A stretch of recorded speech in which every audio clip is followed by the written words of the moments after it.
ডাক্তারের কথা শুনে মনে খুঁতখুঁতানি নিয়েও কিন্তু লেন্সটা আমরা কিনতে এসেছি। তো লেন্সটা কিনতে এসেছি এটার জন্যই যে হসপিটালে নাকি যে লেন্সগুলো দেয় সেই লেন্সগুলো নাকি ভালো হয় না। 1 বছরের মধ্যেই নাকি সেই লেন্সগুলো নষ্ট হয়ে যায়। তো নমস্কার বন্ধুরা, তোমরা সবাই কেমন আছো? আশা করি সবাই ভালো আছো। তো ফালাকাটা সুপার স্পেশালিস্ট হসপিটালের কথাই আমি বলছি।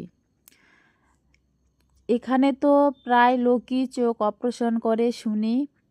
তো সারাদিন আউটডোরে ডাক্তার দেখানোর পরে তারপর বিকেল টাইমে কিন্তু ওনাদেরকে টাইম দেয় কাগজপত্র জমা দেওয়ার জন্য, তারপরে ভর্তি রেখে দেয়, তারপরের দিন অপারেশন করে ছেড়ে দেয়। তো ডাক্তার যে এরকমভাবে কথাটা বলবে সেটা কিন্তু মানে আমি ভাবতেই পারিনি। আর এরকম টাইমে বলেছে যে কারো সাথে একটু কথা বলবো বা বুঝবো সেটারও কিন্তু আমি সময় পাইনি। যেহেতু আমার দেওর ছিল আর আমি দুজনেই ছিলাম, কারোর সাথে কথা বলার সময় পাইনি।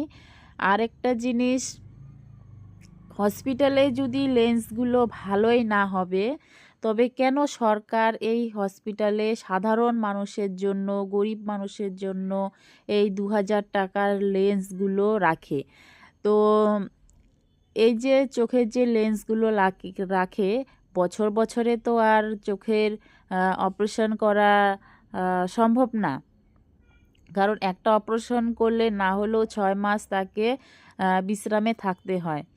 তো তোমাদের সাথে কথা বলতে বলতে কিন্তু আমি 4 তলায় চলে এসেছি। আসার পরই কিন্তু দেখো এই যে খাবার নিয়ে চলে এসেছে, সিদ্ধ ডিম আর সোয়াবিনের তরকারি।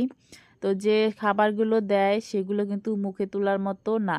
তারপরে যে শাশুড়িকে ডিম সিদ্ধ বিস্কিট টিস্কিট খাইয়ে রেখে আমি কিন্তু বাড়িতে চলে এসেছিলাম রাতের বেলায়। রাত 10টার সময় কিন্তু আমি বাড়িতে চলে এসেছি। এসে এই যে পরের দিন ধোয়া কাচা, কারণ পরের দিন 10টার দিকে অপারেশন করে ছুটি দিয়ে দিয়েছিল। তারপরে এসে এই যে আমি আর আমার যা দুজনে মিলে জামা কাপড়গুলো নদীতে নিয়ে এসেছি ধোয়ার জন্য।